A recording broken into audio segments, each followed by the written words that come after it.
തലത്തിൽ തന്നെ ഞങ്ങൾ യഥാർത്ഥത്തിൽ 93 ലക്ഷം ഉറുപ്പിക KPCC ഫണ്ടിൽ നിന്ന് കൊടുക്കേണ്ടി വന്നുവെന്നും ഇനിയും അതിൻ്റെ ബാധ്യത തീർക്കാൻ 73 ലക്ഷം കൂടി വേണ്ടി വരുമെന്നും അദ്ദേഹം പറയുകയാണ്. യൂത്ത് കോൺഗ്രസ്സുകാർ കൊടുത്ത 1 കോടി ഉറുപ്പിക 1.05 കോടി ഇതിൻ്റെ പുറമേയല്ലേ എന്ന് ചോദിച്ചാൽ ഇതെല്ലാം കൂടിയിട്ടാണെന്നാണ്. ഞാൻ ഈ കണക്ക് വിശദീകരിക്കാനല്ല ഉദ്ദേശിക്കുന്നത്. കേരളത്തിൻ്റെ അകത്തും പുറത്തും ഇന്ത്യക്ക് വെളിയിൽ ലോകത്തിൻ്റെ വിവിധ മേഖലയിൽ പ്രവാസികളായവരുൾപ്പെടെ ലക്ഷക്കണക്കിന് കോടിക്കണക്കിന് ഉറുപ്പിക കൊടുത്തിട്ട് അധ്യാപക സംഘടന മാത്രം 1 കോടി കൊടുത്തു എന്നുള്ള വാർത്ത വന്നെയാണ്. ഇങ്ങനെ 1-2 വിഭാഗങ്ങൾ തന്നെ ഓരോ കോടി കൊടുത്തു എന്നുള്ള വാർത്ത വന്നെയാണ്. പിന്നെ ഈ MLA-മാരുടെ ഫണ്ട്, MP-മാരുടെ ഫണ്ട്, വിദേശികളുടെ ഫണ്ട്, വിവിധ സംസ്ഥാനങ്ങളിൽ നിന്ന് കിട്ടിയ ഫണ്ട്, കേരളത്തിൽ തന്നെ പിരിച്ച ഫണ്ട്, ആപ്പുമായിട്ട് ബന്ധപ്പെട്ട് ശേഖരിച്ചത്, ഇതൊക്കെ ചേർത്ത് എത്ര കോടിയാണ് എന്ന് ഒരു 100 കോടിയിലധികം പിരിച്ചു എന്നാണ് പലരും പറയുന്നത്. യഥാർത്ഥത്തിൽ ഈ ഫണ്ടല്ല ഇവിടെയാണ് പോയത്. ഇനി വീടുണ്ടാക്കാൻ വേണ്ടി ഒരു നയാ പൈസ ഇല്ലയെന്ന് മാത്രമല്ല, നടന്നിടത്തോളം കാര്യത്തിന് 73 ലക്ഷം കടം വാങ്ങേണ്ട അവസ്ഥയാണ്. ഞങ്ങൾ കൊടുത്തതിന് പുറമെ 93 ലക്ഷം കൊടുത്തതിന് പുറമെ KPCC കൊടുത്തതിന് പുറമെ എന്നാണ് KPCC പ്രസിഡന്റ് പറയുന്നത്.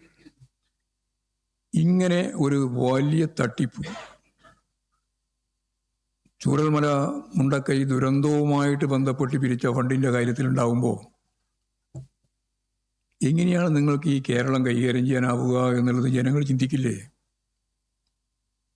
ജനങ്ങൾ ഗൗരവപൂർവ്വം ഈ കാര്യങ്ങളെല്ലാം മനസ്സിലാക്കുന്നുണ്ട്. അവർ കൃത്യമായിട്ടുള്ള നിലപാട് ഈ കാര്യത്തിൽ സ്വീകരിക്കുകയും ചെയ്യുമെന്ന കാര്യത്തിൽ ഒരു സംശയവുമില്ല. 1 രൂപ പോലും കയ്യിലില്ലാത്ത കോൺഗ്രസ് എങ്ങനെയാണ് 230 വീട് എടുക്കാൻ പോകുന്നത്? 100 വീട് കോൺഗ്രസ് കൊടുക്കേണ്ടതും 100 വീട് രാഹുൽ ഗാന്ധി കൊടുക്കേണ്ടതും 30 വീട് യൂത്ത് കോൺഗ്രസ് കൊടുക്കേണ്ടതും. നിങ്ങൾ മനസ്സിലാക്കും, 20 കോടി ഉറുപ്പിക DYFIക്കാർ അവരുടെ അധ്വാനത്തിൻ്റെയും ആക്രി പൊറുക്കിയൊക്കെ ഉണ്ടാക്കി കൊടുത്തതാണ്. അപ്പോഴാണ് കോൺഗ്രസ്സുകാർ പറയുന്നത് ഈ ആപ്പ് ഉണ്ടാക്കി പിരിച്ച് വേറെ ആരും കൊടുക്കാൻ പാടില്ല, സർവീസ് സംഘടനകൾ ഉൾപ്പെടെ എല്ലാവരും ഒരു നയാ പൈസ ഗവൺമെൻറ്റിന് കൊടുക്കേണ്ടതില്ല എന്ന് പറഞ്ഞ് വിലക്കി അതിൻ്റെ എല്ലാം ഫണ്ട് പിരിച്ച് ഇപ്പോഴും ആപ്പും ഇല്ല, ഇപ്പം അവസാനം ഫണ്ടും ഇല്ല, ഒരു നയാ പൈസ ഇനി ബാക്കിയില്ല. AICCയിൽ നിന്നോ KPCCയിൽ നിന്നോ ഫണ്ട് വാങ്ങി ഞങ്ങൾക്ക് വീടുണ്ടാക്കേണ്ടി വരുമെന്ന് ഇപ്പോൾ പറയുന്നൊരു തരത്തിലേക്ക് കാര്യങ്ങൾ എത്തിയിരിക്കുകയാണ്. അപ്പോൾ സ്വാഭാവികമായി കേരളത്തിലെ ജനങ്ങൾ അവരുടെ കാര്യക്ഷമതയുമായിട്ട് ബന്ധപ്പെട്ട കാര്യത്തിൽ ഗൗരവപൂർണമായ ചിന്ത രൂപപ്പെടുത്തുമെന്ന കാര്യം ഞങ്ങൾക്ക് സംശയമില്ലതാണ്. അതേപോലെ അവിടെ സിദ്ദിഖിനെ പോലെ അവിടുത്തെ തന്നെ MLA ആണ്. അവർ എല്ലാവർക്കും അറിയുന്നൊരു പേരാണല്ലോ ശ്രുതിയുടെ പേര്. അവർക്ക് വീടുണ്ടാക്കി കൊടുക്കും എന്ന് പറയും. തറക്കല്ലിട്ടു, എല്ലാ കാര്യവും നിർവഹിച്ചു, വ്യാപകമായ പ്രചാരവേല നടത്തി. ഇപ്പോഴവർക്ക് തറയിലുണ്ടാക്കി തൂണിൻ്റെ ചില ഭാഗം മാത്രം പത്രത്തിൽ ഫോട്ടോ തന്നെ വന്നു, കാട് കയറി കിടക്കുക. ഞാനത് പറയാൻ വേണ്ടിയല്ല പറയുന്നത്. കോൺഗ്രസ്സുകാർ വീടുണ്ടാക്കി തരുമെന്ന് വിചാരിച്ചിട്ട് കോൺഗ്രസ്സുകാരും കോൺഗ്രസ് അനുഭാവികളും അവരാണല്ലോ പ്രധാനമായിട്ട് അവരെ ആശ്രയിക്കുക. അവർ ഗവൺമെൻറ്റിൻ്റെ സ്കീമിൻ്റെ ഭാഗമായി വീട് വേണ്ടാത്തവർക്ക് 15 ലക്ഷം ഉറുപ്പിക ഗവൺമെൻറ് നൽകും. അങ്ങനെ 15 ലക്ഷം ഉറുപ്പികയും വാങ്ങി കോൺഗ്രസിൻ്റെ വീട് കിട്ടുമെന്ന് വിചാരിച്ച് പോയ നിരവധി ആളുകളുണ്ട്. ലീഗുകാർ പറഞ്ഞത് ലീഗുകാർ അതിൻ്റെ ആദ്യഘട്ടം വീട് പണി പൂർത്തിയാക്കി കൊടുത്തു. അവർ തന്നെ 40 കോടി ഉറുപ്പിക പിരിച്ചിട്ടാണ് വീടുണ്ടാക്കിയത് എന്നാണ് കണക്ക് വന്നത്. പക്ഷേ ഇവിടെ ഇങ്ങനെ 15 ലക്ഷം ഉറുപ്പിക വാങ്ങിപ്പോയ ശ്രുതി ഉൾപ്പെടെയുള്ള അവരുടെ കുടുംബം, അതിൻ്റെ കുടുംബം എന്ന് പറഞ്ഞാൽ വലിയ രീതിയിലുള്ള പ്രശ്നവും ഗവൺമെൻറ്റാണ് അവർക്ക് ജോലി തന്നെ കൊടുത്തത്. വീടില്ലാതെ എന്ന സന്ദർഭത്തിൽ ഇപ്പോൾ കലക്ടറോട് പറയുകയാണ്, ആ 15 ലക്ഷം റുപ്യ ഞാൻ തിരിച്ചു തരാം, എനിക്ക് ടൗൺ പ്ലാനിൻ്റെ ഭാഗമായി പുനരധിവാസ കേന്ദ്രത്തിൽ വീട് വേണം എന്നാവശ്യപ്പെടുന്ന സ്ഥിതി പുറത്തു വന്നു ആ വാർത്ത. യഥാർത്ഥത്തിൽ അവരെല്ലാം കബളിക്കപ്പെട്ടു എന്നുള്ളതല്ലേ സത്യം. ഇങ്ങനെയുള്ള നിരവധി കുടുംബങ്ങൾ ഇപ്പോൾ വരികയാണ്.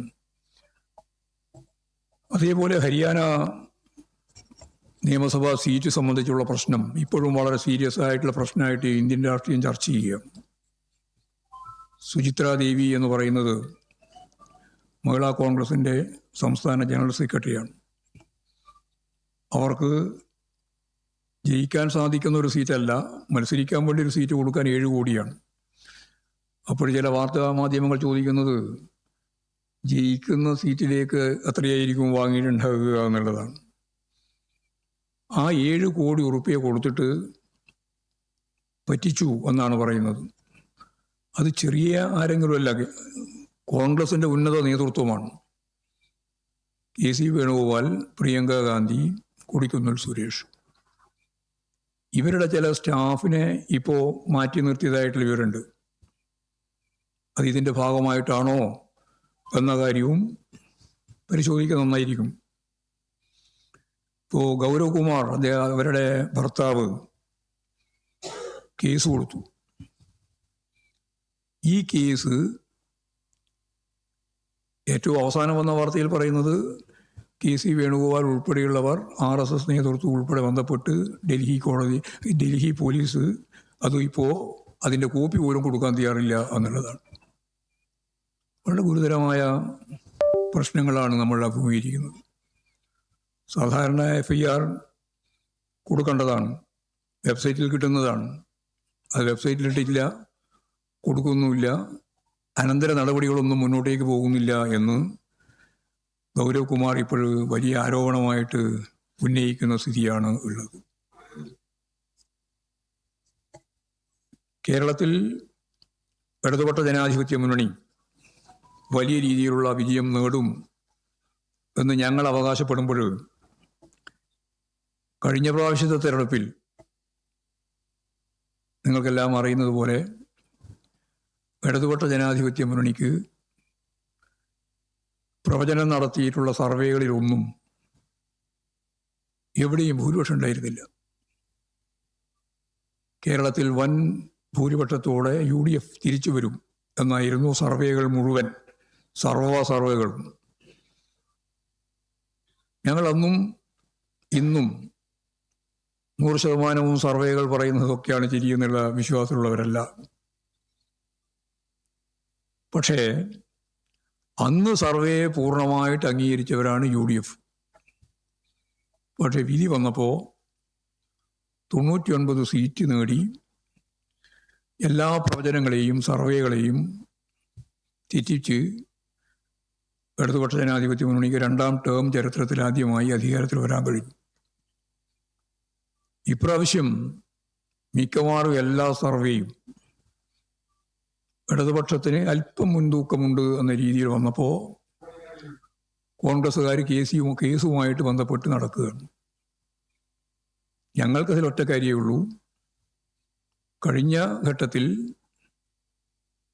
ഒരു സാധ്യതയുമില്ല എന്ന് പറഞ്ഞ UDFിൻ്റെ അവകാശവാദം, LDFിന് ഒരു സാധ്യതയുമില്ല എന്ന അവകാശവാദം ന്യായീകരിക്കുന്നതിന് വേണ്ടി സർവേയെ ഉപയോഗിച്ചവർ ഇപ്പോൾ സർവേ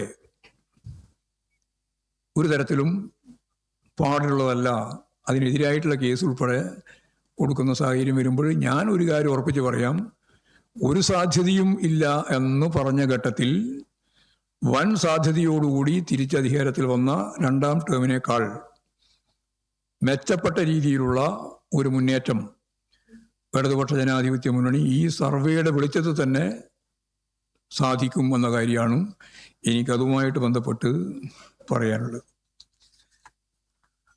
അതാണ് അത് സംബന്ധിച്ചുള്ള കാര്യം. ഇത്രയും കാര്യങ്ങളാണ് പൊതുവായിട്ട് ഇന്നത്തെ തെരഞ്ഞെടുപ്പുമായി ബന്ധപ്പെട്ട് പറയാനുള്ളത്. വലിയ മുന്നേറ്റം. ഞാൻ എല്ലാ ജില്ലയിലും പോയി മണ്ഡലം കമ്മിറ്റികളെല്ലാം, പ്രധാനപ്പെട്ട മണ്ഡലം കമ്മിറ്റികളെല്ലാം പരിശോധിച്ചു. തിരുവനന്തപുരത്ത് കഴിഞ്ഞ 3 ദിവസമായി എല്ലാ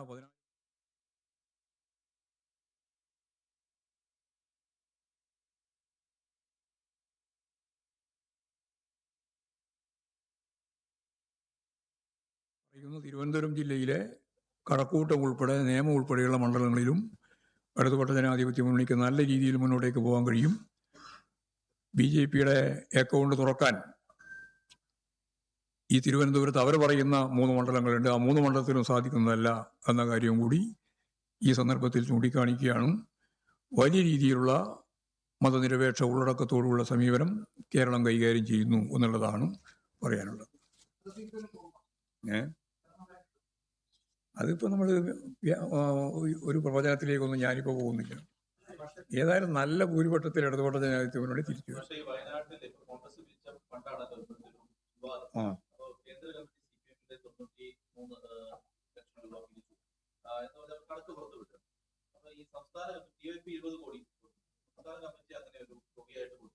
ഇല്ലില്ല, ഞങ്ങൾ 25 ലക്ഷം രൂപ ആദ്യം കൊടുത്തത് മാത്രമേ ഉള്ളൂ. പിന്നീട് ഞങ്ങൾ ചെയ്തിട്ടുള്ളത് എല്ലാ വീടുകളിലും കയറി സ്ക്വാഡായിട്ട് മുഖ്യമന്ത്രിയുടെ ദുരിതാശ്വാസ നിധിയിലേക്ക് ഫണ്ട് നൽകണം എന്ന് പറയും. അതിൻ്റെ QR കോഡ് ഉൾപ്പെടെയുള്ള കാര്യങ്ങൾ അവർക്ക് കൊടുക്കുകയും അവരെ കൊണ്ട് മുഖ്യമന്ത്രിയുടെ ദുരിതാശ്വാസ ഫണ്ടിലേക്ക് പണം നൽകാൻ ആവശ്യമായ സഹായം ചെയ്തു കൊടുക്കുകയുമാണ് ഞങ്ങളുടെ സ്ക്വാഡ് മുഴുവൻ ചെയ്തത്. ഞങ്ങൾ സ്വയം ഫണ്ട് പിരിച്ചില്ല, അതിനുവേണ്ടി ഫണ്ട് പിരിച്ചിട്ടില്ല.